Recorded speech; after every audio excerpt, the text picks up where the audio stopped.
Latest updates ఎప్పటికప్పుడు పొందడానికి studio యువ వాట్సాప్ ఛానల్ ని ఫాలో అవ్వండి. లింక్ డిస్క్రిప్షన్ లో ఉంది. Tollywood icon star Allu Arjun present అయితే రిలాక్స్ మోడ్ లో ఉన్న విషయం మనందరికీ తెలుసు. పుష్ప 2 దిరువులతో బ్లాక్ బస్టర్ హిట్ అందుకున్న ఆయన నెక్స్ట్ మూవీ షూటింగ్ ను ఇంకా స్టార్ట్ చేయలేదు. పుష్ప సీక్వెల్ కోసం 3 ఏళ్ల పాటు స్పెండ్ చేసిన బన్నీ ఇప్పుడు ఫ్యామిలీతో గడుపుతున్నారు. భార్య పిల్లలతో క్వాలిటీ టైం అయితే స్పెండ్ చేస్తున్నారు. ముఖ్యంగా గడ్డం తీసేసి యంగ్ అండ్ గుడ్ లుక్ లో కనిపిస్తున్నారు బన్నీ. కొద్ది రోజుల క్రితం అస్సాంలోని నేషనల్ పార్క్ లో ఫ్యామిలీతో స్పెండ్ చేశారు. నమేరి నేషనల్ పార్క్ అని అప్పట్లో స్నేహారెడ్డి పోస్ట్ చేశారు. అర్హా, అయాన్, బన్నీ, స్నేహ నలుగురు ఫుల్ గా ఎంజాయ్ చేస్తున్నట్లు తెలుస్తుంది. అందుకు సంబంధించిన పిక్స్ కూడా వైరల్ అయిపోతున్నాయి. ఇక రీసెంట్ గా అల్లు అర్జున్ తన సినిమా వర్క్ పై దుబాయ్ వెళ్ళినట్లు కూడా తెలుస్తుంది.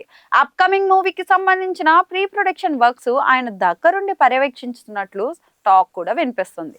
అందుకు గాను 2 వారాలకు పైగా అల్లు అర్జున్ దుబాయ్ లో ఉన్నారని సినీ వర్గాల్లో గుసగుసలు అయితే వినిపిస్తున్నాయి. ప్రెసెంట్ అయితే బన్నీ అమెరికాలో ఉన్నట్లు తెలుస్తుంది. 3 వారాల పాటు అక్కడే ఉంటున్నారని సమాచారం కూడా. ఫ్యామిలీతో కాకుండా సింగిల్ గా వెళ్లారని టాక్ వినిపిస్తుంది. అక్కడ కొన్ని టూరిస్ట్ స్పాట్స్ కు వెళ్లి చిల్ అవ్వనున్నారని వినికిడి.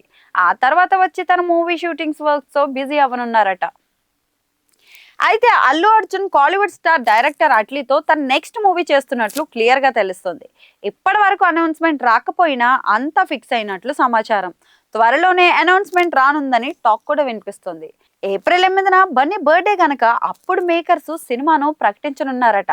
భారీ బడ్జెట్ తో Sun Pictures Bunny Atlee movie నిర్మించనుందని వార్తలైతే వస్తున్నాయి. అదే సమయంలో త్రివిక్రమ్ తో పాటు అల్లు అర్జున్ ఓ సినిమా చేయాల్సి ఉందన్న విషయం కూడా తెలిసిందే. ఆ చర్చలు కూడా జరుగుతున్నాయని, త్వరలో ప్రకటన కూడా రానుందని తెలుస్తోంది. మరికొందరు దర్శకులు కూడా బన్నీని రీసెంట్ గా సంప్రదించినట్లు సమాచారం. కాబట్టి బన్నీ అప్కమింగ్ మూవీ సినిమాల అనౌన్స్మెంట్ వరుసగా రానున్నాయన్నమాట.